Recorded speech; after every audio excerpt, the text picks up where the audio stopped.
towards the halfway point in the season here in the middle of June. Special for a number of reasons, but more importantly, we have a 90-minute C1 endurance race coming up later this afternoon. The first ever endurance race for the C1. So very good morning. It's David Christie here in the commentary booth, and joining me for the Scottish Classic Sports and Saloons, our first race of the day. A very warm welcome back to Malcolm Smith. Malcolm, obviously we've got the Scottish Classic Sports and Saloons kicking us off today. We've got John Kinman's on pole, maybe not such a surprise to see him up there as well in the SD1. But again, another strong showing from Classic Sports and Saloons today. Yeah, it's very encouraging that these cars are all returning on a regular basis. The reliability is there.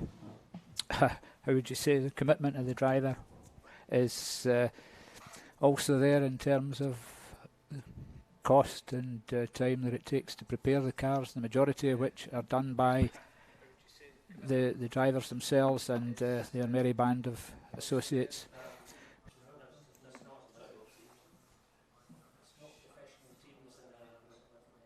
That are doing the maintenance on most of the cars, so yep, great to see them here. Maybe not so great for the high power boys at the front that they've suddenly come into wet weather conditions. Some setups in terms of tyres, maybe suspension wouldn't be quite the way they are. Had it not, or prior to rain anyway, they would have done differently, but they might all add to the entertainment. Yeah, I think definitely will. So as I said, the Classic Sports and Saloons will go for their green flag lap behind the safety car. Changeovers this year, I think it's safe to say, here at KNOCKHILL Racing Circuit. So first day of racing we've got the Classic Sports and Saloons up just now. The Fiesta SD Cup is up after this one, and then it is the Mini Cooper Cup, Mini Cooper S Cup, where we then go for a lunch break, and then we talk with the Classic Sports and Saloons and the Fiesta SD Cup. I have a points table if you want it. So there we go then. The cars are on the grids. Let's have a quick look at the points for the championship so far then. And you can see that Charlie Cope up there, 101 points. Maybe no surprise, because obviously a very, very strong showing, consistent showing. And Malcolm, that's what this championship is all about. Yeah, it's a class-based. It means that drivers in lower powered cars can be the overall champion as well as being class champion. And in Charlie's case, he's had 4 outings this year, 2 at the April, 2 at the May event, which he's won them all. And he also set a class lap record, which gave him a bonus point. So he's had his 100 points for his 4 class wins and a bonus, keeping him just ahead of John Kinman and Andy Mitchell. So you can hear the cars on the grid there and ready to go here.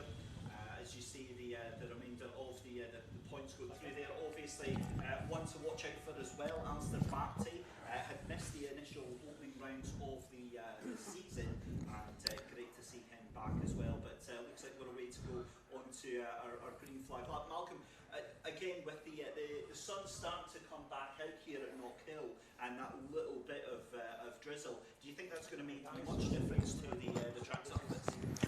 Maybe not too much now, because the temperature was rising a bit earlier, and Stand by for grid. period of time that the rain's been on hasn't been particularly long, so no, it's not a case of having had heavy rain and standing water and anything as extreme as that.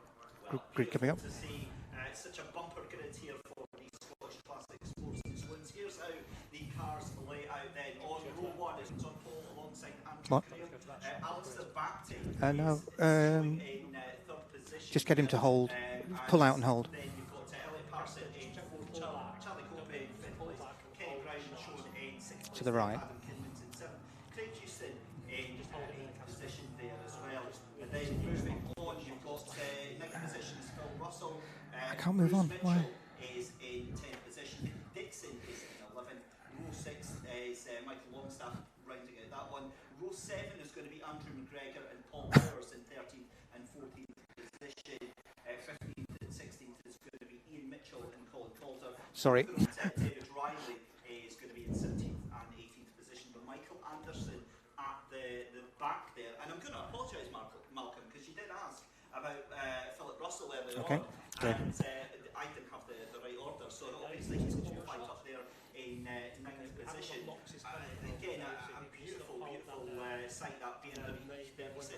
Yeah, he had a spin at the top of Duffus during his qualifying, which cost him a few laps to have a good run at it. So one to watch out is Russell in the E36 BMW.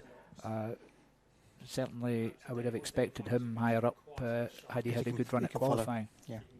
And you've got to say at this point, as Full zoom. away around here and getting some fantastic pictures. Got to say a huge thank you to our production team. Some of the cameramen travelling up yesterday, 6.5 hours just to be with us. As I know, some of the marshals making quite a lengthy effort to come out. So a huge thank you to the Tell him that that's going to be his shot for the moment, following all the way around. That is us good to go then. Phil, our first race of the day then, as we see Alistair Bapty making his way into row 2 there in that brand new car there for him this season, missing that first round of the championship. But here we go, John Kinman, Andrew Graham, side by side. This is going to be the first time this year going on this reverse layout. You can see the track looking a little bit damp, a little bit greasy here as we get ready to go live. And also one thing that I noticed on the grid there, some of the drivers opening their door, like the car temperature builds up quite significantly on the grid here. Yeah, some of the cars are particularly radiating a lot of heat inside them. If you look at the likes of the MGB and the TR7 V8, etc., others in the same vein, they're highly tuned to the extent they can be, and with that comes the byproduct of heat. All looking good though. They're here we go then, lights on the bridge, and away we go for the first race of the day here for the SMRC June meeting. It's the Scottish Classic Sports and Saloons, and John Greenman's off to a rocket ship start in that Rover Vitesse SD1 down onto the brakes, then into the hairpin. Of course, the reverse layout, the first time that these drivers are going to be taken to this time round. You can see all of the cars there, and Malcolm, a wonderful sight to see the Classic Sports and Saloons absolutely blossoming again. Yeah, it's excellent. You see Russell coming up there in the BMW in 6th place there on the rear of Kenny Brown's TVR, and just behind Russell is Elliot Patterson in his Morgan, with Adam Kinman behind and Dixon's Cortina following close.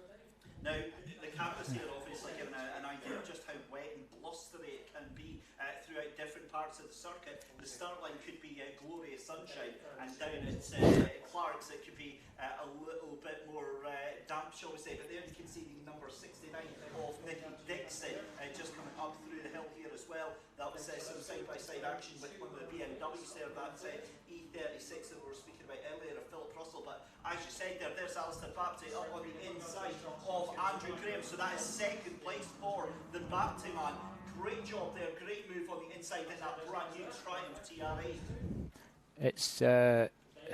It's tricky to brake coming into the hairpin here. This is what for some drivers is the most difficult part. They're gaining a really strong run up through the start-finish line and carrying a lot of speed in that have to scrub off very quickly.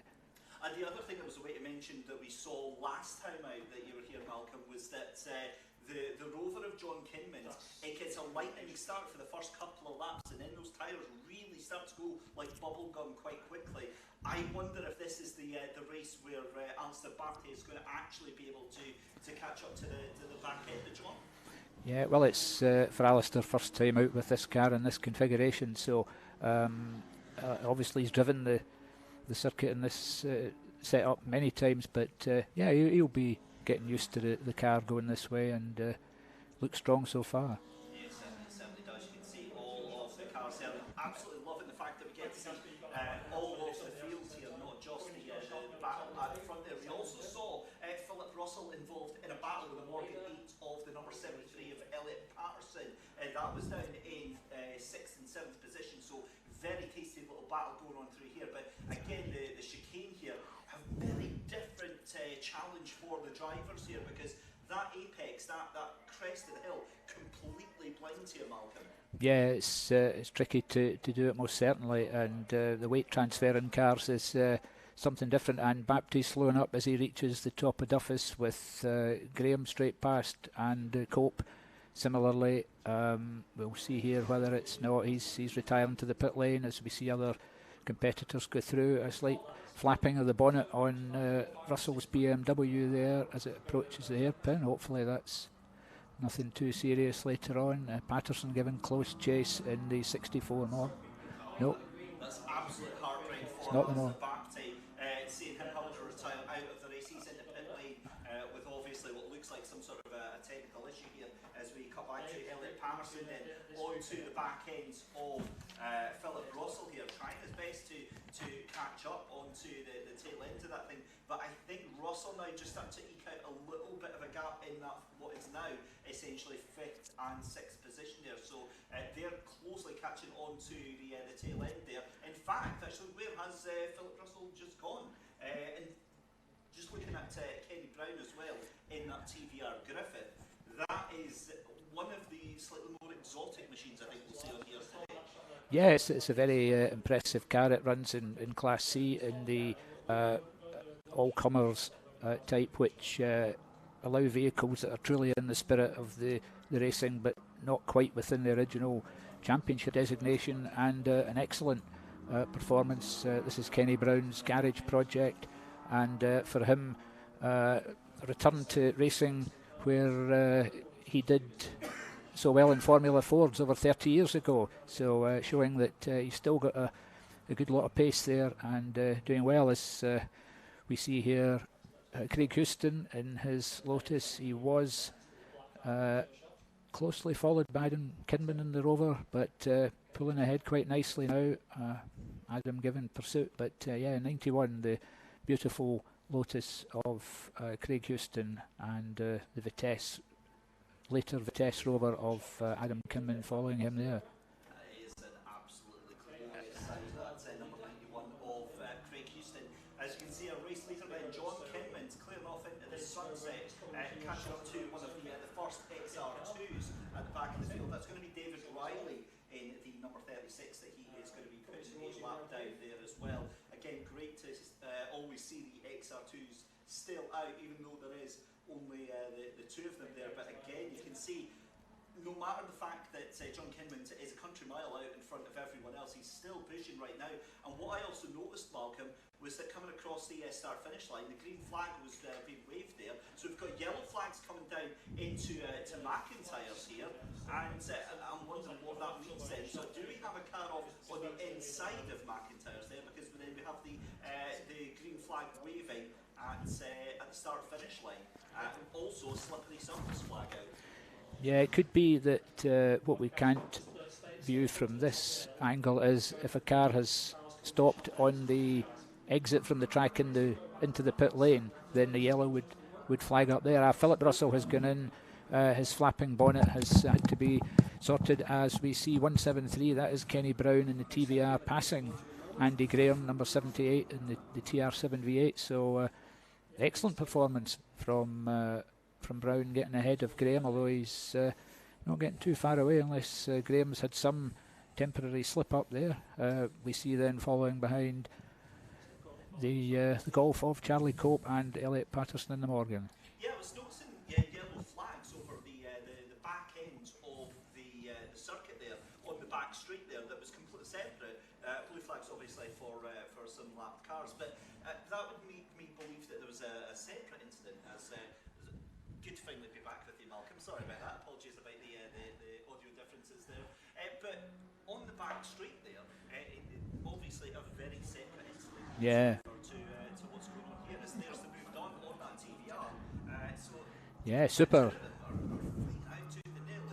This is what you love to see. This is almost what these machines were built for. Yeah, it's excellent. So whether Graham had a slip up that allowed Kenny Brown in the blue TVR to pass him, and now the positions have been reversed as they head up now close to the rear of another car to be lapped. That's the beautiful brown and gold Lotus Elan of Colin Calder, who's having his first time on circuit racing. Former multiple British sprint champion, so a very experienced driver, but sprinting having previously been his focus. Now he's on circuit racing with these two pursuing him that are in second and third place. One of the things as well, Malcolm, is the fact that classic racing seems to have been going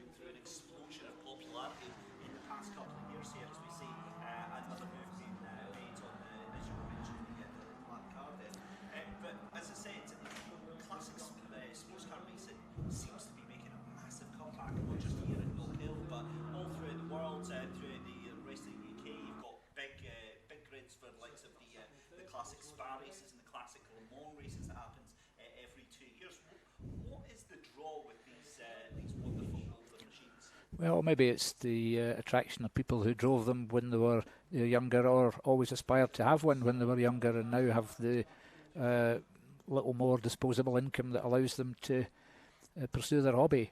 So as we see some of the Class A cars there briefly, and now back to Graham again, 78 in the TR7 V8 with Kenny Brown, that's 173 in the TVR, and over the line there Michael Longstaff in his MG midget with Paul Bowers in the red and white Fiat closely behind. These are Class A cars, and another Class A is Ian Mitchell, that's number 11, Vauxhall Nova, as he moves to the side to let the second and third place cars 78 and 173 pass by.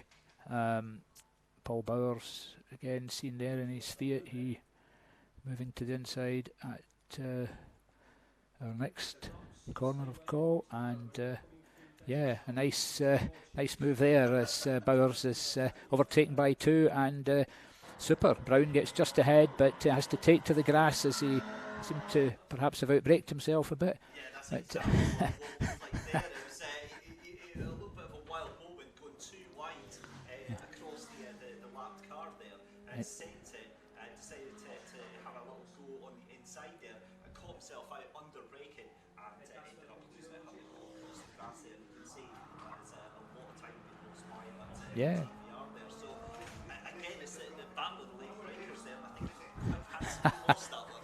Well, he's done that, but he's not one to give up, and you can see already he's made ground on the main straight. Similarly on the back straight, he comes up again, both V8 powered cars of considerable power, and they need quite a lot of delicate handling around here, particularly if there's still a bit of dampness left from the earlier rain. Yeah, let's bring you through, as we mentioned, it's a class-based race that we've got going on here today. So Michael Longstaff currently leading the A class just now, then in the B class it's Charlie Cope leading that, and obviously leading the entire championship as well. C class is Kenny Brown in the TVR Griffith in the 173, leading that class. Class D is Elliot Patterson in the 704 Phoenix. Class E, John Hinton's out front, and obviously you've got Class F, which doesn't have any riders in it or any drivers in it, which is the future classes class as well. So you've got Class G and Class H, but again, Class H is the XR2s, and that's Duncan O'Neill that is leading that one. But with the guest category, Bruce Mitchell featuring as a guest in this one. That's we're no stranger to the classics, but seeing him as a guest this year. Yeah, well, he hadn't attended the first two meetings as he was preparing his car, so now that it's prepared back out on the track, he's only going to be doing part of the season, obviously having missed the earlier events. So rather than register for the full championship, he's decided at this stage that he'll appear and as a guest. Yep, certainly is. So final lap of the race then, and we are getting ready to get the checkered flag out for John Kinmans on his first race, and across the line there we go. So John Kinmans already across the line, so fast that we didn't actually see him there.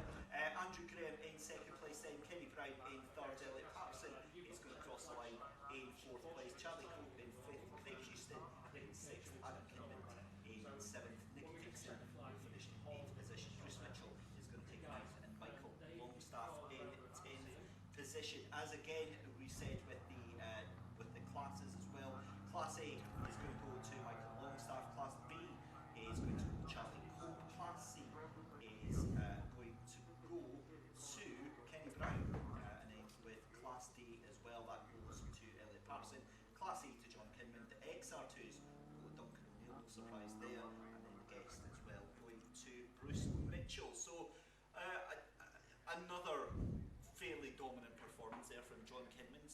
You wouldn't expect anything less with that machine. I mean, not going to have any interviews. Blisteringly fast on that one. Yeah, he does very well, and was consistently pulling ahead there of the battle in for second and third. So he also, I imagine, had the advantage that Andy Graham and Kenny Brown competing against each other were in effect slowing up their lap times, allowing John Kinman to pull that bit further ahead.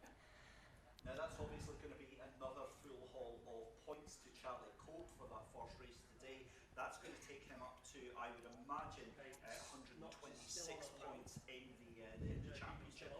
Now, given that it was only a 6-point lead that he had going into this first race, there's still way too much to happen in the rest of the season to potentially call anything right now. Oh yeah, it's been that way over many years, where the championship has been won in certainly more than one season I can remember on the last day. So that adds to the entertainment for the crowds and the intrigue amongst the drivers. Talking of which, a very good morning to everyone that is watching us on YouTube today. Please, if you've got any questions or anything like that for myself or Malcolm later on the day, just drop them in the live chat and we'll answer what we can. But you can see the cars coming into the holding area now. Things are a little bit tight today, so I don't believe we're going to get any post-race interviews on this race, but we will try and catch up with them for race 2 later this afternoon. Of course, the focus today, building up to our first ever endurance race with the Scottish C1 Cup. That's going to be happening roughly around about 2:45 this afternoon. Up next, we've got the Scottish Fiesta ST Cup. They are going to be off in about, I would imagine, about 5 minutes' time. We'll be getting them onto the track there. But you can see the Scottish Classic Sports Saloons making their way into the holding area and just getting themselves sorted out. So once we have got them out of the way, we've got the Fiesta STs out on track. We'll return very shortly with live coverage of the next race.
So a very warm welcome back, ladies and gentlemen. That was a little bit of a fraught race there for the Classic Sports and Saloons, but we are back then. It's just myself, Dave Christie, here with you now for the remainder of the morning here. We're away to go racing with the Scottish Ford Fiesta ST Championship. They are out on their way just now. And yeah, always loving a little bit of action with the STs as well. And great to see them out. Of course, again, with the two classes with them, they've got the ST Challenge version. That was seemed to be a little bit more affordable way of getting into the championship. But of course, on the incredibly powerful and incredibly reliable 2-litre Duratec power unit. It's the same one in the road-going version. Essentially, the only thing that happens is that the springs are changed. They go into control tyres, which are the Yokohama AO48R tyres. And all the mod cons that the ST is known and loved for. But as we have a quick look at the points standings then for the Scottish Fiesta ST Cup then, Stephen Gray leads the field quite handsomely there, 100 points for him at the top of the table there. 64 points is your next best competitor in the guise of Mark Dixon in the number 69. 36 points all the way back. That is a strong, handsome lead to be taken into the halfway point. Will that change? That's what we're going to have to wait and see today. Liam McGill in third place. Dave Colville joined third as well. Broadyor making great moves to the second half of the championship as well. He's up to fifth position. Russell Morgan in sixth. Ian Blakely in seventh. Peter Cruikshank, the stalwart, in eighth. Kieran Preedy in ninth, and then 10th position Stephen Ward. You've got Lucy Hales-Maver in 11th, Ben Creener in 12th, Gerald Henry in 13th, and Stuart Murray rounding out your table in 14th place. So as we said, the Fiesta STs, no stranger here to Knockhill, taken over from what was the XR2 Championship. This was the natural successor for these cars as well to be making their entries. So cars just making their way through just now. So how they line up is going to be, it's Liam McGill on pole position. You've got Stephen Gray in second place, Broadyor in third, and Dave Colville in fourth position as well. We'll talk you through the grid in just a second. They're going to go for their start as well. Mark Dixon all the way back in fifth position. The green flag flies, and we are good to go here. Staying pole position, David Colville in second, Mark Dixon in third, Liam McGill in fourth, Broadyor in fifth, Ian Blackley in sixth, Russell Morgan in seventh, and Peter Cruikshank in eighth position. And then you've got Lucy Hales-Maver at the back of the grid as well. So there we go, confirmation of the final runners and riders for this race then, as we get ready to go and get racing again for this second race of the day. A little bit distracted there because, of course, we've got three races coming up this morning. We've got the Mini Coopers and the Mini Cooper S's up next. Here we go, the lights are on. We are ready to go racing. Let's go with the STs. A cracking start from the third row of the grid there. That is a massive, massive jump up the inside there, down towards the grass there. I think that was Mark Dixon who got the absolute hole shot there. You can see in the background there a little bit jinking and weaving as the number 31 of Broadyor tries to make hay while the sun shines as well. But the 9 cars here making their way round the circuit there. It was indeed the number 31 of Broadyor involved with the 52 there of Dave Colville. So they're going side by side. That's Mega Brave on lap 1 into Clark's corner. What a move from Broadyor. Absolutely no chill from the youngster whatsoever. He gets going. He's got the number 333 of Ian Blackley firmly in the sights, down the blind apex, then through the chicane, and then up through Butchers. It feels so strange saying up through Butchers, and then into McIntyre's, and then Duffus dip as well. But a decent first lap there, apart from Peter Cruikshank, who is kind of left in no man's land at the back of the grid. But at the front, it's as you were for our race leader there, as Stephen Gray goes across the line behind Liam McGill. So Liam McGill in the lead of the race then. Is that a little bit of a look up the inside? You could see the car wiggling under braking there as the treble 3 of Ian Blackley comes under pressure from Broadyor in that battle for 4th, 5th, 6th and 7th position. But have a look at Liam McGill. He has been hunted down by Stephen Gray. We've got 11 laps left to go here, and I don't think Brodior is going to have enough laps, because he would quite happily take the entire win if it was up to him. He is on a mission right now, onto the back of Ian Blackley, and that is not a sight you want to have in your rear view mirrors. Trust me, this young lad has incredible buckets of talent, as do quite a lot of the drivers here in the SMRC. Another point though, it's so good to see so many youngsters, so many talented youngsters mixing it with all different ages and abilities here at the Scottish Motor Racing Club. It's great to see such a new range of talent coming through the fields here, and they have to work for it. There is no easy passes here at the SMRC, but you can see that that's the 333 of Ian Blackley having a look up the inside of Mark Dixon. Your front two have cleared off though, and Liam McGill and Stephen Gray, they are away with it right now. But Mark Dixon in a difficult position in that 69. You can see him here. He's got Ian Blackley onto the back end of him, and that's also Dave Colville onto the back of Brodior. He still wants to try and keep in touching distance within this little battle here. Fascinating stuff that we've got going on here. As you can see, Liam McGill trying desperately to eke out a little bit of a gap over second place Stephen Gray in that number 24, and Brodior almost some NASCAR style bump drop onto the car in front of him. That 333, that is going to be the biggest Fiesta ST I think you could ever possibly have in your mirrors. So they come up over the start-finish line then, and this is amazing racing going on right now. You can see just how this is ebbing and flowing, because that now allows Mark Dixon to get a little bit of breathing room. Have a look up the inside there. That's going to be Dave Colville. Is going to be mega late on the brakes there. I think that might have been a little bit deceiving from that camera angle, but look at the exit that Colville gets from that corner there. Beautiful stuff. He's going to be side by side in Brodior. Does he have a problem? Does Brodior have a problem? Because he was slow off the exit of the hairpin there and just allowed Dave Colville as they come almost two wheels. Oh, that's a huge moment for Dave Colville. Easy come, easy go. Brodior takes that position back into P5 there, and that unfortunately means that Dave Colville now sent to the wolves in terms of Kieran Preedy back there in 7th position. And your eyes don't deceive you, or your ears don't deceive you. That is indeed Kieran Preedy, aka of Citroen C1 fame as well.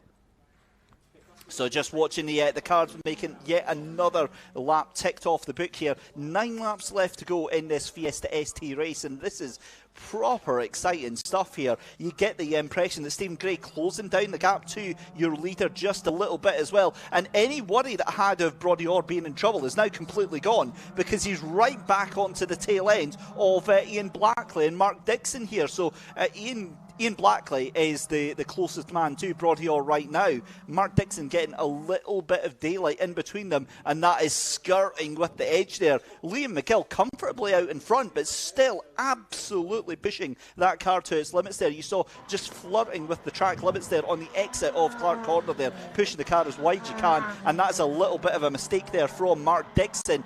A little bit hesitant on the brakes going into the chicane. Don't blame him. It's a very intimidating version of the circuit. Of course, the clockwise version is the version that most drivers are familiar with, but a very different kettle of fish coming through the reverse direction here, because the track actually narrows here. So you see on the start-finish straight, you've got a lot of room, and then you've got that patch of grass just on that right-hand side there. Now, if you're not paying attention, if you're fighting with other cars, you can forget that track narrows, and then suddenly you're on the grass in a braking area.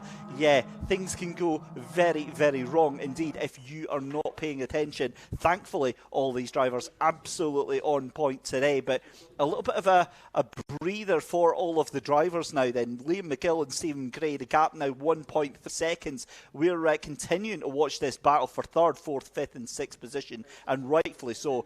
Mega stuff here from the Scottish Fiesta ST Championship as they make their way down through the chicane and then down through Butcher into McIntyre's. And again, you can see the 333 there of Ian Blackley kind of between a rock and a hard place. He wants to try and get that position from Mark Dixon, but he knows that if he's going to make the move, he leaves himself vulnerable from Brody Orr as well. So it needs to be a well-planned, carefully calculated move here. He has a little look to the inside. Is this going to be a move on the inside then from Ian Blackley? Late on the brakes, he tries to send it round there. Thankfully avoids, I think, any contact there, but that leaves the two of them vulnerable on the exit of that corner. So is Brody Orr, because he's got Dave Colville all over the back of them as they come along the back stretch even, going down on the run to down into Clarkson. That is super sketchy stuff there from Brody Orr and Dave Colville behind. You can see that Brody Orr was trying to get involved with this battle for the podium, but now he's too focused on this battle behind him with Dave Colville right now. Have a look at this though with Ian Blackley and Mark Dixon. This is massive momentum and concentration having to be put into these drives right now, because you know, it's one thing being able to drive by yourself, but when you're under the pressure, especially like, as I said, Ian Blackley is, he's trying to get that position from Mark Dixon, but he's also got Brody Orr and also Dave Colville, who will happily snatch that position off of him at any given moment. Brody Orr goes to the outside then. The two drivers there in third and fourth position then. A little bit of contact there. Ian Blackley tried to send it around the outside, but that might be Mark Dixon's corner then. It's going to be a drag race down into Clark Corner. Two wide, gentlemen. This is never going to end well whatsoever. Who's going to give us a clue when it comes to the end of the race, please? And that is a little bit of late braking there, and that means that Brody Orr now gets a whole shot. He moves up into fourth position, and that sends the 69 Mark Dixon all the way back, and he has been absolutely mugged. Brody Orr getting a little bit loose here. He can taste the podium. He's so close with just 5 laps left to go, and you can see some big support down there at the exit of McIntyre's here. Huge change. This is how quickly things in the SMRC can go from hero to zero in the blink of an eye, and Mark Dixon gets sent all the way back to 6th position, and Dave Colville's like, thank you very much, I'm going to take that 5th there as well. So it's now Liam McGill, Stephen Gray, then it's Ian Blackley, but look at Brody Orr on the outside. Is he going to try and outbrake him going in? And can't do it. He's going to try and get the cut back though. That's a good move there from Brody Orr. He's going to have to watch out for the 52 of Dave Colville as well. But fascinating battle going on here. 4 laps left to go here. Your leaders, Liam McGill and Stephen Gray, they are currently about 9 seconds up the road here, and Brody Orr looking a little bit vulnerable here at Dave Colville. And again, a good exit from all 4 cars here. This is such a brilliant scrap here, and perfect advertisement for this championship here. Cutting a little bit of the grass on the inside, there goes Dave Colville, and you get the feeling that Mark Dixon is absolutely fizzing right now. His day looks to have gone from all right to pretty not all right in the space of a lap there, and that is huge for the championship, because remember, Stephen Gray is leading this championship. He's in second place. Second place in the championship is Mark Dixon, and Dixon is all the way down in 6th, so this could have massive seismic consequences for the championship as it goes. But 3 laps left to go then. Brody Orr get a little bit squirrely under braking there, under huge pressure here from Mark Dixon. He's again going to and fro here. It's going to be a move from Dixon, surely on the inside then. The 52, of Colville it is, not Mark Dixon. So Colville, late on the brakes there, as late as you possibly can, slides it through. That is beautiful. That is one of the best moves that we've seen so far today. Dave Colville there slides it late onto the brakes, up the inside there, and job done. Amazing stuff there. So that now demotes Brody Orr down to 5th position.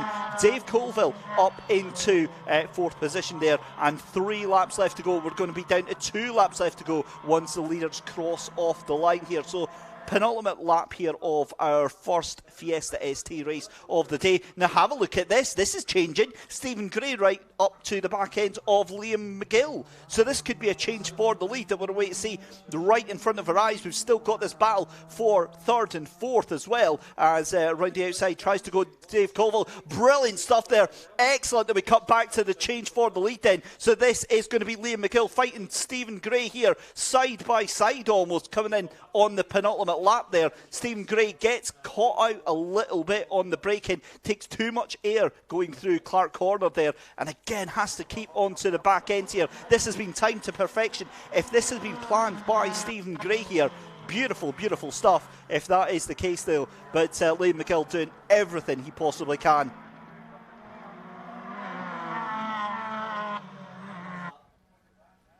So here we go then, across the line, under the Beatson's Building Supply Bridge then, for the final time as we go on to our final lap. And here we go, game on. This is for the race lead. This is for all the marbles around the outside. Tries to go Stephen Gray. He's going to cut back in late. He's going to try and get the cut back there, but Liam McGill times it beautifully, gets a great exit from the corner, and it's no cigar whatsoever for Stephen Gray there coming out that corner. In fact, I think he's maybe taken a little bit of time there. Oh, and that's going to be side by side. Look at the straight line speed of Stephen Gray there. How has he just driven past Liam McGill? There's a little bit of bumper banging there. Liam McGill takes the position back there on the final lap of the race, ladies and gentlemen, down through the chicane then for the final time. It looks like this is Liam McGill's race to have here. That was Stephen Gray's one and only shot that he had, and I think that he's too far back to make anything work there. But the straight line speed of Stephen Gray in that Fiesta ST, absolutely sensational. Right on the tail end though, he's going to give it everything till the last. He might try and get it, but Liam McGill covers him off. It's going to be a win for Liam McGill. Second place for Stephen Gray. What a finish for the Fiesta STs, and out of absolutely nowhere for that one as well. Ian Blackley, I believe, is going to come across the line. Yep. Actually, that's Dave Colville. So Dave Colville has stolen third place while we were watching all of that drama, all of that excitement in first and second position. Dave Colville has now managed to take third position there. So Brodie Orr gets fourth. What happened to Ian Blackley? That's what we need to find out there. Mark Dixon in sixth position. Kieran Preedy in seventh. Peter Cruikshank in eighth. And Lucy Hales-Maver is going to come across the line in the 23 there. You can see taking the checker flag. My goodness me. I need to have a deep, deep breath after that one. That was a mega race for the Fiesta STs. They really, really enjoyed that one. And for a championship that a couple of years ago was looking in a little bit of hot water in terms of interest, if you ever want to get an advertisement for that one, well, there you go. That is exactly what you want. Close racing, tight racing, and yeah. That is brilliant stuff from a one-make championship. Now, we are going to have post-race interviews. That's a great development there. But also just to let you know what is coming up next then. We have got our Mini Cooper Cup and our Mini Cooper S Cup up next. That's going to be our final race before our lunch break. But you can see the Fiesta STs making their way into the holding area and making their way into pit lane. And we'll see if we do get any feed from that next area, and we can cross over to Ant, who is doing our post-race interviews at some point. So we'll just wait to see if we can to see him. Of course, no Andy Alston this weekend because unfortunately your boy Andy is laying at home resting up with COVID. So that is not great, but obviously doing the sensible thing. And obviously letting us know. But here we go then. So the cars coming into the holding area and making their way down there. And I believe by the magic of technology, we should have Anthony down there with our race winner. A great win there for Liam McGill.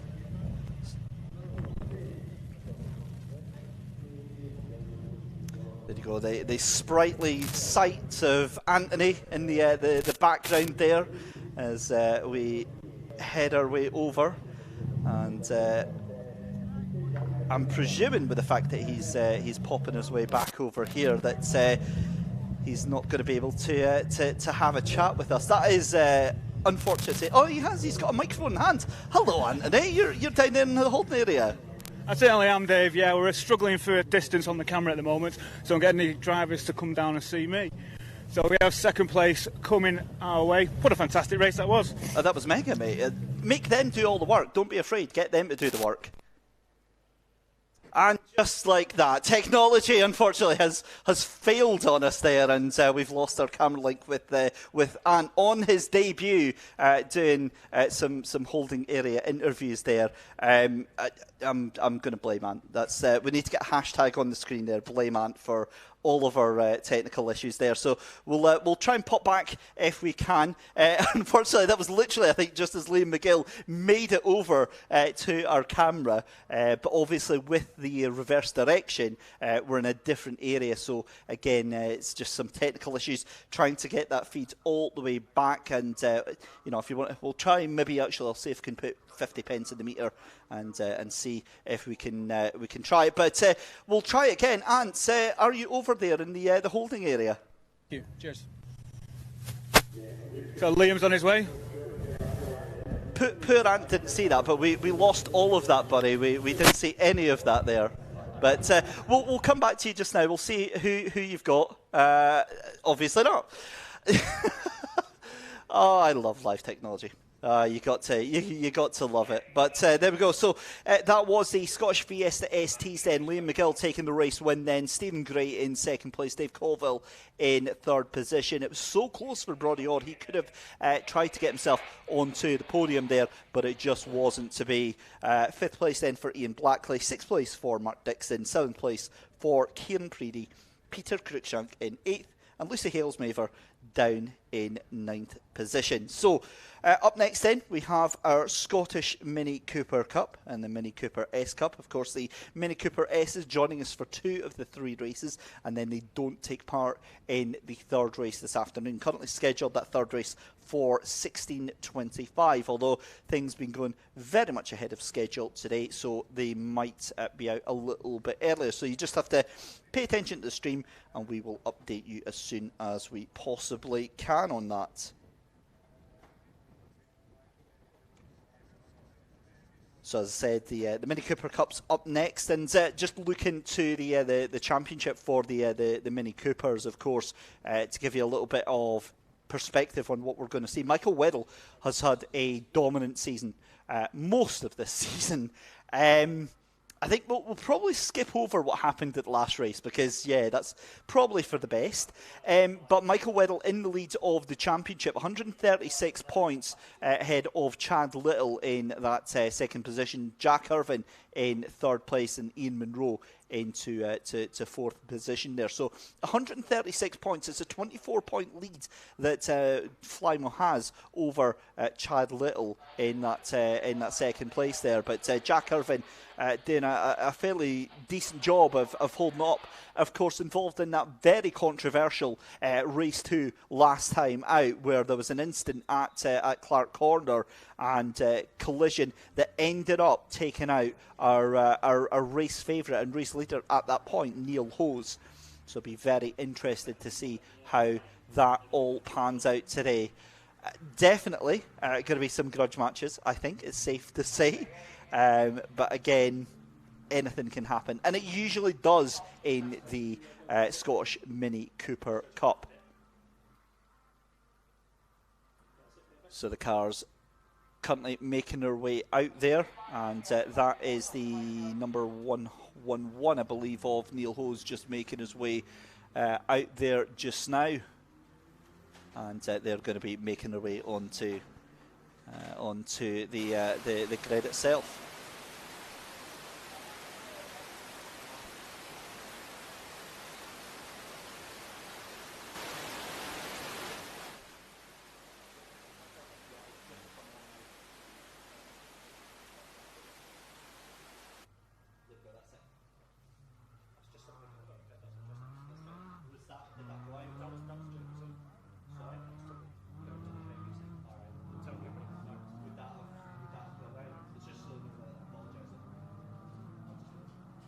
Right, okay, so we are back then. Apologies about that, if there was any audio interference there, but we are back onto action here for the Scottish Mini Cooper Cup then.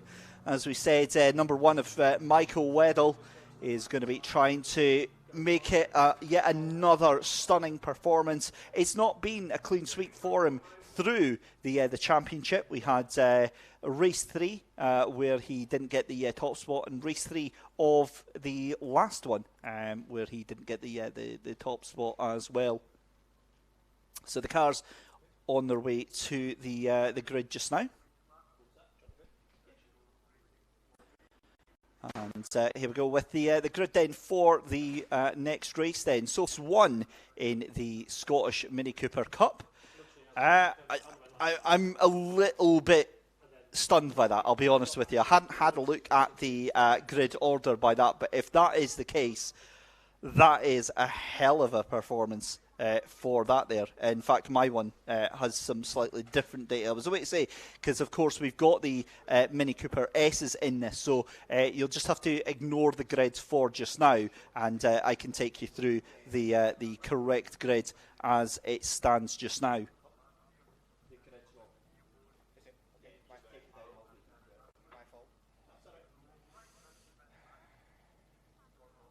So let's take you through the first grid for the Mini Coopers then, and for, of course, the Mini Cooper R53s. It's Craig Blake in pole position ahead of Neil Robertson. Jamie Blake in third position with Andrew Lamont in fourth position. So that is your 4 R53s. And then it is Chad Little on pole position ahead of Michael Weddle. That is a turn up for the books because huge championship implications on that one. Jack Irvin in third position. Neil Hose in fourth. Daniel Patterson in fifth. Ian Munro in sixth. Ryan Smith in seventh. Then you've got Finn Mash in eighth. Gordon Long in 9th, Chris Coburn in 10th, Ewan Robertson in 11th, David Taylor in 12th, and Stephen Morrison in 13th position.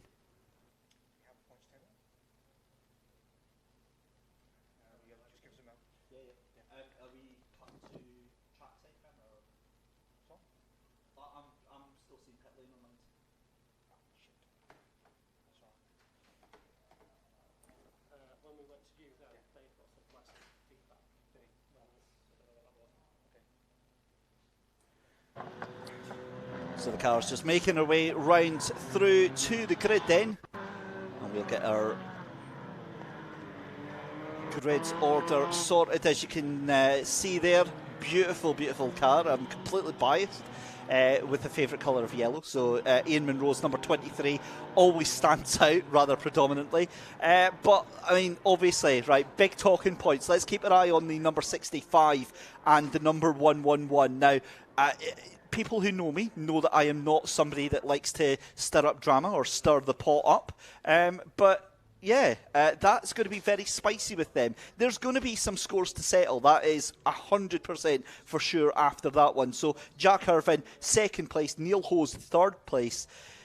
It's going to get a little bit spicy with them. The R53s, just to give you an idea of what to expect, they're going to clear off into the distance because of their superior engine and faster straight line speed. But there's confirmation of the points table for the R53s. Then Andrew Lamont leads Craig Blake, Jamie Blake and Christopher Watt in the Cooper S's. And without further ado, I believe we are good to go. So just very quickly, Michael Weddle, as we said, 24 points ahead of Chad Little. Jack Irvin in 104 points in third position, all the way down to the likes of Ryan Smith and Chris Coburn, still fighting it out for the honours further on down the field. But the cars are ready on the grid. The green flag flies here for the Scottish Mini Cooper Cup, sponsored by Project 21 Detailing. And we are very much excited. There's so many storylines that are going to be kicking off on this one. Obviously, the R53s, there was that incident where they missed the checkered flag and went round racing for one more lap and ended up taking out, I believe it was actually Ian Munro that got escorted, shall we say, off onto the gravel trap on the traditional clockwise direction. 30-second board held out, 5-second board held out. The lighting board starts to come out. The red lights are on. We are ready to go. And it's a great start from the second row of the grid there. That is a heck of a start there from what looked like Neil Hose up on the inside of the Coopers there. But the R53s roar into life as well. Michael Weddle on the outside of the Coopers though, trying to take that position here. As you see the number 65 there of Jack Irvin getting involved. He's already up to third position. make that second position, as Michael Weddle's going to get absolutely eaten alive here. Ian Munro also making a great start up into 5th position as well here. But my goodness me, what a start from that number 65, all the way from 7th position up into that 3rd position there. So great start for him. But you see the R53s here making their way through. So it's 2 separate class races here. And Jack Irvin then, as much as he had a good start there, he's starting to go backwards at a rate of knots here. He is getting bumped and poked and prodded every which way from all of these other Mini Coopers. But as it comes across the lines then with the Cooper R53s, it's still Craig Blake in the lead of this one here, doing a cracking job here. And they're already, you can see, cleared off into the sunset, down through the chicane for the first time here.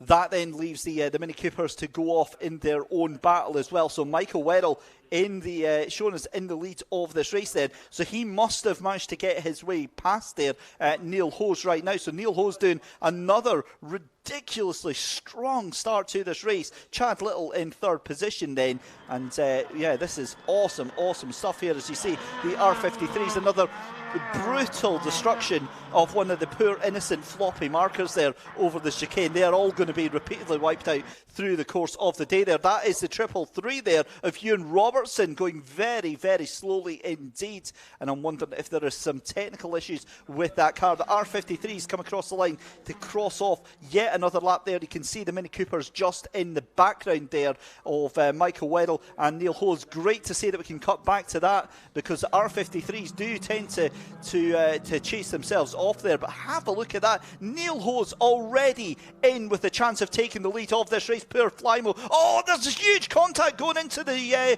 hairpin there. And look at that. Ian Munro is like, yep, thanks guys. I'm just going to sneak on the inside there and take that 2nd place. Where did Ian Munro come from?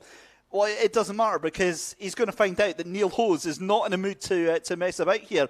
And listen, if you're going to try and get rough with any of the guys here on the circuit here, it's not going to be with Flymo. Flymo has been around the ages too many times here to know exactly how to handle himself here in the Mini Coopers then. That's going to allow him to stretch off a little bit then, and Neil Hose gets put down to that 3rd position in class here.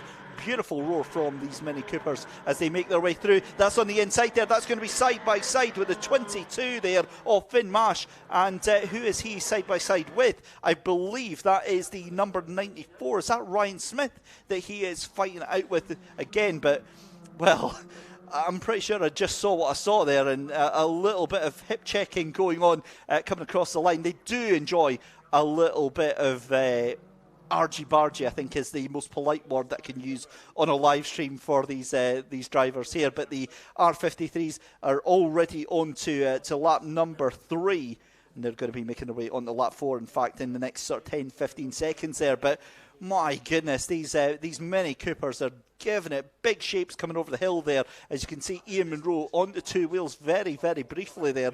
Any worry that Neil Hose actually had of trying to get onto the back end of Ian Munro, I think is dissipated. I was expecting Michael Weddle to clear off into the sunset here, but Ian Munro doing a brilliant job there, and that's I think the word is optimistic move there from Neil Robertson. He sent that from last week. If he gets that without causing any contact whatsoever there, I'd be very impressed. It's probably best actually that we cut away there for vanity's sake there. But have a look at this. Ian Munro now has Neil Hose looking on the inside here. Doesn't have anywhere that he can go here early on the brakes, and that is being pushed into the corner there from the looks of it by Neil Hose. Have a look around the outside there as Chad Little and Michael Weddle. This is what he wanted. This is exactly what he wanted, and that was the number 30 of Gordon Long being shown onto the grass there by Neil Hose. Hose going backwards. Has Neil Hose actually got a problem on that car there, because he's just been overtaken by 5 cars, or 4 cars rather, in very quick succession indeed. That means that Chad Little now released up into that 3rd place there. And again, Michael Weddle now, he's happy with this. He'll be delighted to run off into the sunshine with this race here. And that is a move for position there. That was Ryan Smith up the inside, I believe, of Daniel Patterson. Oh, and that's a car off into the gravel. That is the number 10, and that is a big bit of contact, and that is one of the R53s then of Neil Robertson. Now, that is a very unusual angle that car has gone off onto, and I'm trying to figure out how on earth that has happened there. Because if you're coming into the hairpin, and again, this is just me trying to think off the top of my head here, if you're going into the hairpin, you've got safety car boards held out, so it's going to be a safety car for obvious reasons while that car gets recovered here. Now, what I'm worried about is the fact that that is on the exit or halfway round the corner, so the hairpin loops back on itself in a left-hander. But the sort of speed you're doing there is maybe about sort of 60, 70 miles an hour at very most, and that is a proper off-the-top-of-my-head guess there. So what I'm wondering is, has he gone across the grass on the inside trying to brake? Because remember, I was explaining just before the race, if you're fighting with another car, the track narrows in on itself. It's clearly marked. The drivers all know this, but you forget when you're in the heat of battle. You completely forget. You're just focused on the car in front. And what I'm wondering is if that car has just went straight across the grass here. So safety car conditions here under the first race for the Scottish Mini Coopers and the Mini Cooper S's. And we promise you drama. The Minis always deliver drama, and that's exactly what they have done here. We've lost Neil Robertson, who is off into the gravel. You'll see just in the picture here as we go around. You can see the recovery discovery on scene just now, and making its way through here. But the safety car already on scene and dragging the cars through. So the cars will be going at a nominal speed to allow the safe recovery of that vehicle. Now, what this obviously means is this is disaster for the likes of the Mini Coopers, because all that gap that Michael Whittle had fought so hard to open up over the likes of Ian Munro and Chad Little, that's all neutralised now. They're all brought right back together because it'll be a rolling restart when the race gets back underway. So what will happen is Michael Whittle likely going to see a huge dive from Chad Little and the likes of Neil Hose if he can get on. In fact, actually, on that note, Neil Hose looks to be out of the race. Now, we saw him going slowly. About 2 laps ago through the back stretch there, and it's shown me that he is in pit lane 2 laps down. So Neil Hose, one of the strong contenders for a race win today, out of the running earlier on. I wonder if that all comes down to that was a heavy hit that he had on Michael Weddle onto that first corner there. Almost sent the tail end of Michael Weddle round, but I'm wondering if there's been some sort of radiator damage on the front of that car, because of course that would affect cooling, and they are going to have to really sort of pull that one out.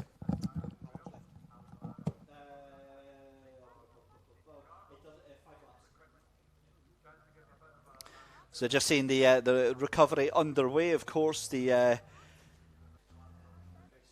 recovery vehicle on track as well, and I'm just looking at that there, and the angle from that machine there, as we can see the car getting pulled out. Again, that's why I was so confused when I saw that car. It's such an unusual angle to see a car going down that way. If it was head on, then you could think, oh, his brakes have locked up or something like that. Whereas for me, I'm wondering if he's had to try and he's maybe missed his braking point. Again, this is all speculation, and that's all we can do at this point, other than obviously saying that the fact that they're pulling the car out means that Neil is out of the car and looks to be okay from that. And again, just another example of how strong the cars are built, that they can, what looks like a head-on impact straight into these safer barriers here at KNOCKHILL. So, not just the cars, but fantastic work done by the circuit to upgrade all of the safety facilities on the track here and make it as safe an experience as driving a lump of metal at 100 miles an hour round a bit of tarmac can possibly be. There's only so much you can do, and that's exactly what they've done. Another new thing that you'll maybe see if you've been here to Knockhill that they've just brought out over the past year or so, new LED boards, and you'll see them occasionally at the side of the track. Now you'll see them flashing up. You can see them if there's a yellow flag, they'll flash yellow as well, and if you see, say, a blue flag come out, they'll flash blue as well. So they are to complement the marshals here, to complement the marshal posts that are out there that are waving the flags. And you know, you hear it all the time from the drivers, oh, I didn't see the flag. And quite honestly, from having raced myself, and I'm going to put racing in air quotes here on that one, but from having raced myself, that is actually genuinely a thing. Especially if you're involved with a battle with other cars, you can be so focused on your apex. You're trying to outbrake the car in front. You're trying to get that extra little tenth that you can miss marshal posts. You can miss things like yellow flags, and of course that's absolutely on you as a driver. If you miss what is quite literally a guy or a girl out there in orange waving a brightly coloured flag, that is kind of saying something. But it can happen, and the LED screens that are out there, the LED sign posts, they are there as an extra thing for the drivers as well. And it also actually helps the spectators that are out there as well. They can see a little bit more clearly what is exactly going on. And for you guys and girls out there at home, hopefully it makes things... You can see there at the top right there, just beside the sign for John Young Signs there, the flashing board there with SC written on it. Now, again, it just makes it so much clearer for the drivers as well. Mostly so they can't go up to race control and say that I didn't see the sign. Yes, you did. And they look at the onboards now, which makes it very, very clear. Anyway, that's enough waffling, because it looks like we're getting ready to go back racing here for the Mini Cooper and Mini Cooper S's then. Safety car will likely be in, I would imagine, at the end of next lap here. And of course we're rattling down the time. The thing is that while we're under yellow flag conditions, you can see there the car already removed. So I would imagine we'll see in just a second as the safety car comes across the line if those lights are off, because the car will get pulled in here and the drivers will get enough notice to go through. Let's see now. So the safety car lights are still on just now. So I would imagine we're going to get one more lap of this, and we will get going. Now, this is going to make it a dash for the cash, because the laps have been going down while we've been under safety car. So I'm showing that we've got 3 laps. That might change to go back up and go back to the full 5 laps. But anyway, let's bring you back up to speed then. Jamie Blake leading the R53s from Craig Blake. Andrew Lamont in 3rd place for them. It's then Michael Weddle in 1st place for the Mini Cooper Cup. Ian Munro in 2nd place. Chad Little in 3rd. Dan Patterson in 4th position. Ryan Smith in 5th. Gordon Long in 6th. David Taylor up to 7th position. That is going to be his best ever performance in the Scottish Mini Cooper Cup. Stephen Morrison in 8th position. Chris Coburn in 9th. And then Neil Hose has retired from the race. In fact, so has Chris Coburn, both showing as 2 and 3 laps down.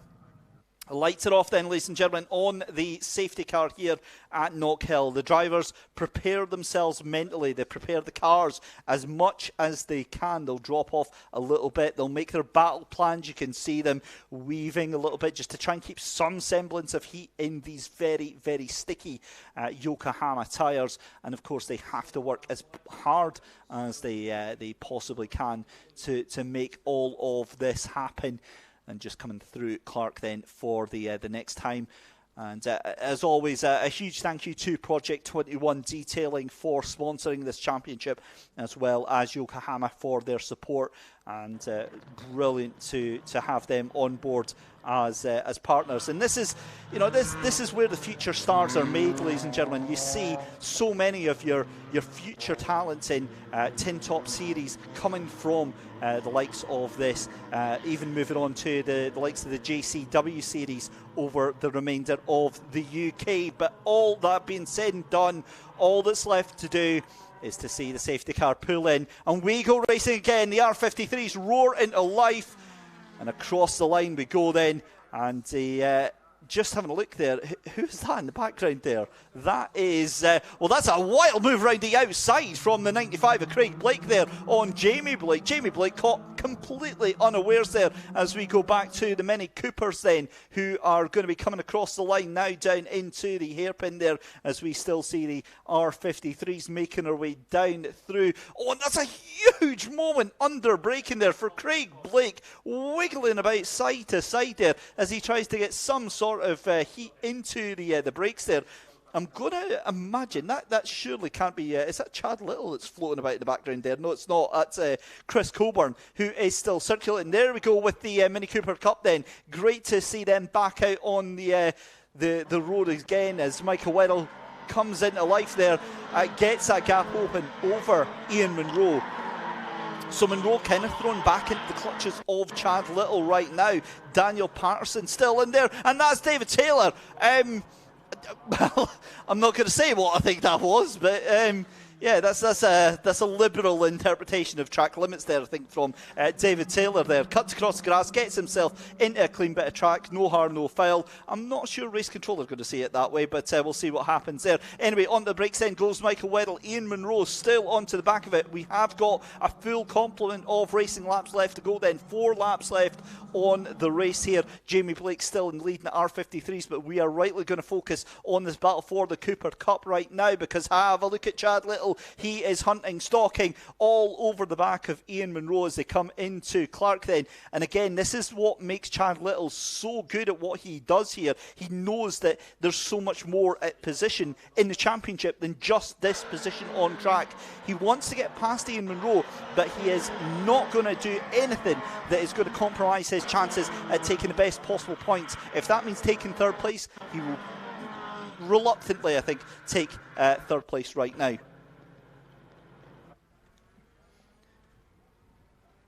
So here we go then, across the line then. Look at Michael Weddle then. It's swings and roundabouts, because on the twisty stuff, Weddle gets a bit of a break there, but on the straight line, Munro has just got the pace right now. As you can see on the outside there, Dan Patterson fancies having a go at Chad Little here, but it's a 4-car train. They're coming up to the back of Chris Coburn in that number 17. He's already 2 laps down here.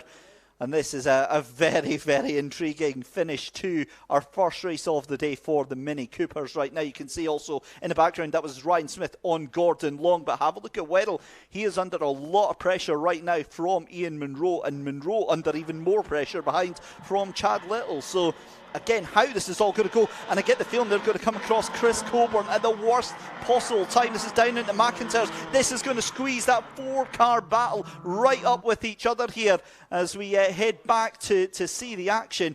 And I'm really confused as to what is going to happen with that Mini Cooper group as we see Jamie Blake and Craig Blake just making their way through there. They're all by themselves in the R53s just now, but we'll see if we can cut back to the Mini Coopers of the number 1 and Michael Weddle, who should just be coming through the hairpin just now, and then down along that back straight as we see number 97 of Jamie Blake there.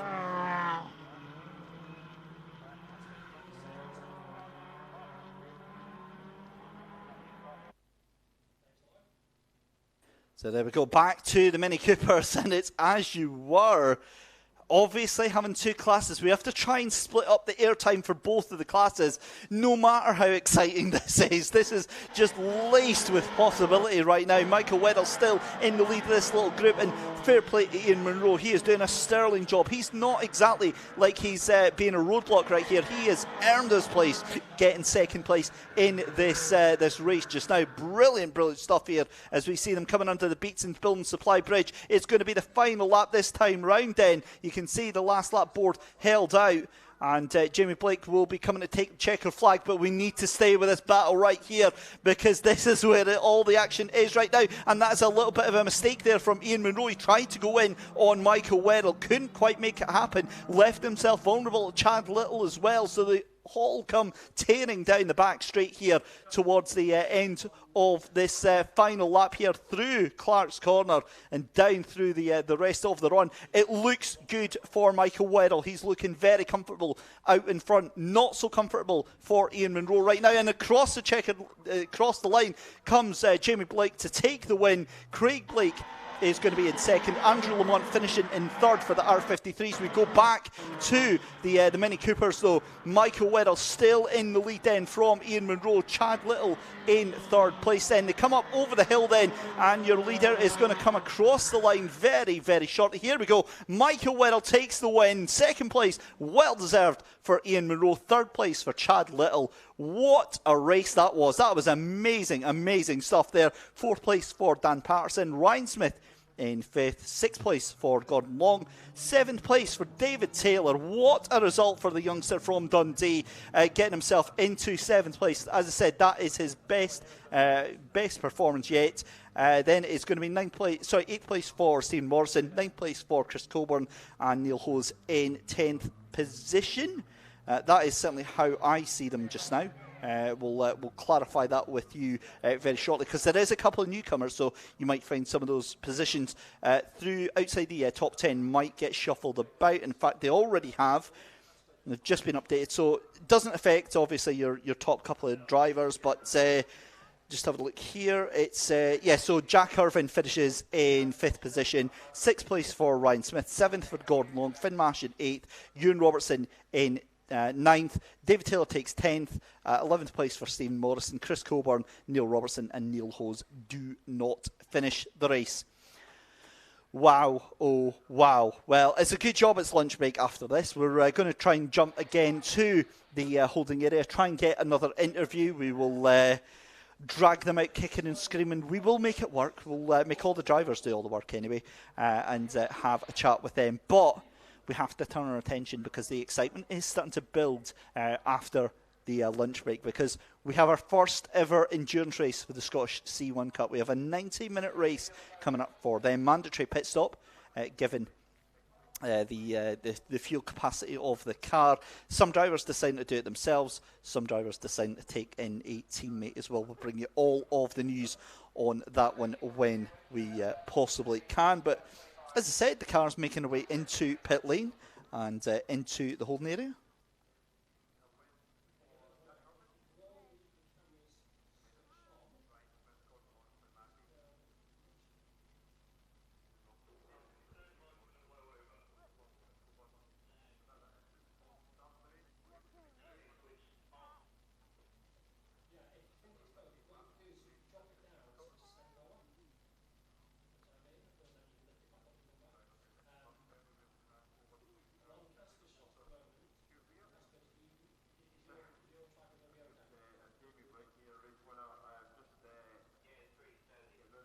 So the car's into the holding area just now then. We'll see if we can get any audio and video from the holding area, see if we can get any interviews on the go with them just now. But safety car in sight as well. And then, as we said, we're going to be on lunch break, so we'll be taking a pause from the stream for around about 50-55 minutes or so.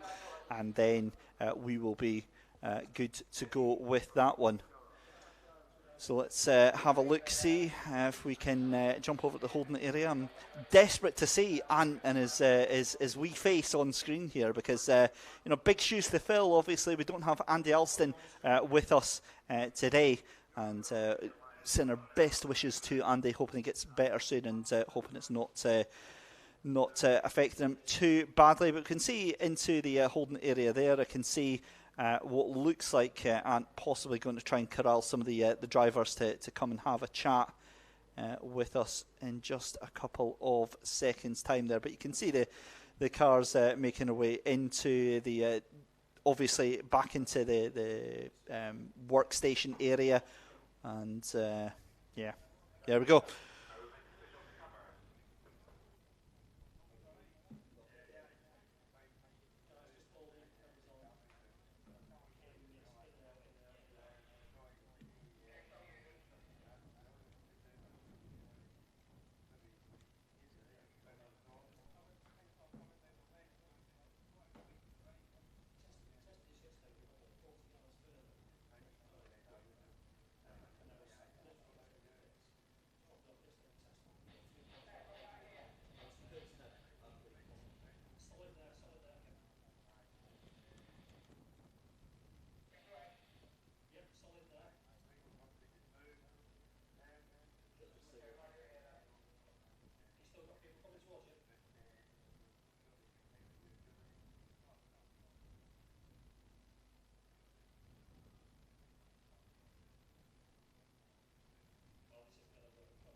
So, hopefully, fingers crossed, you can tell by the bated breath here. We're going to see if we can try and cross over to the holding area to Ant, and hopefully we might actually be able to have some drivers with us. So, Anthony, are you down there, and will this work? Well, there we go. There we can see him walking his way down there, and well, we can already see there's Michael Weddle in the middle, looking like a little bit of a posse that he's got going on there. You can see also that's going to be Jamie Blake. You've got Craig Blake in there, Andrew Lamont. Who else have we got in there? We've got Chad Little. So yeah, let's. Of course, we've got to get Michael preening himself. It's got to be done. So Anthony, down to you, my friends. Thank you very much, Dave. What a race again. Been never disappointed in the Scottish Mini Cooper Cup. James, Michael, sorry. I went right down to the wire. What's the reverse track like? It's a great track to drive, but it's really difficult to race. If you can get in front, you can kind of control what happens. It's just a case of white line on it to the hairpin and just hope everyone else checks up behind you. So we managed to do that. So yeah, delighted. Is that the main overtaking point on this track? Yeah, you've got the hairpin and McIntyre's is the two best places on this track, and if you can get a good run out of the hairpin, Clark's is a tough one, but because it's off camber, it can cause you to run into someone. So if you can cover off those two places, you can control the race. So I'm glad to get the win to start off the day. Oh, well done. Thank you. Yeah.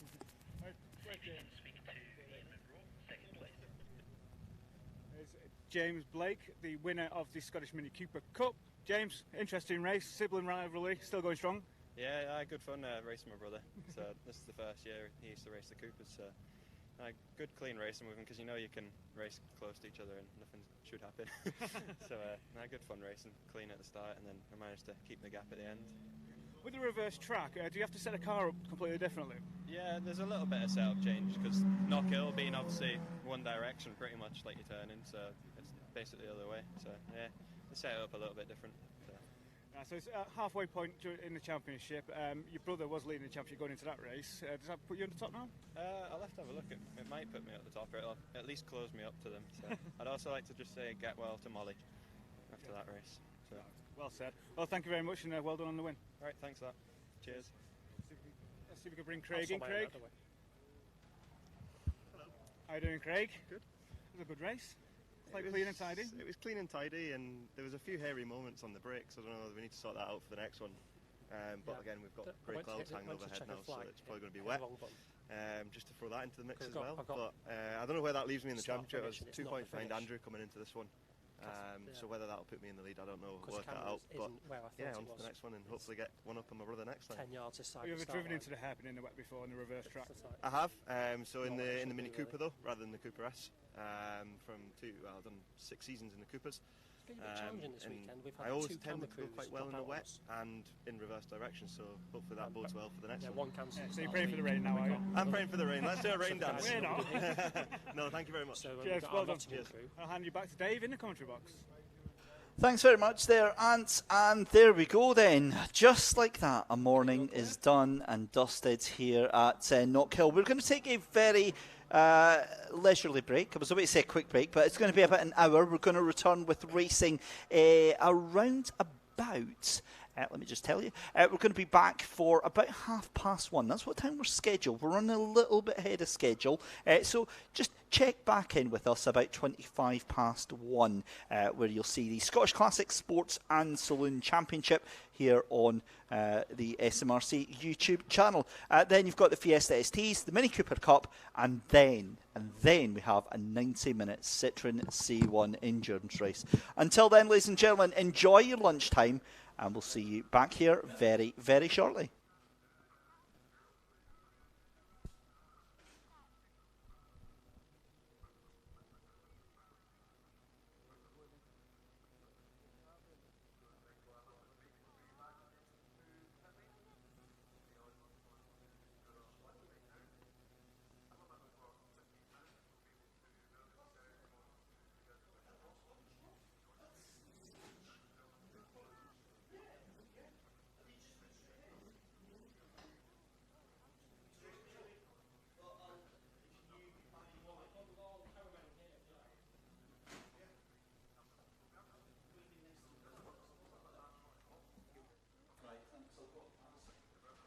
mic's gone as well. That's the live shot point. What's that? Oh, right. It's the correct one. Yeah. That was horrendous. That was, I mean, you're at least 50 metres short of that one yesterday. All right. You're even breaking up well. But you guys something to do that. It was worked, it was okay, but that's, I mean, that's nowhere, Ants walked halfway down the hole yesterday, and it was smooth as anything before it went. Well, it doesn't matter. It doesn't help that we've got a plastic bag over the receiver, so gets with my so. Well, that it's just too hard, I think, isn't it? Well, it would be all right if we just ran the cable a bit further. Then. Right, okay. So we'll close down then. Can you not got an cable on it? Put it at the edge of it. Well, no, we did. We tried that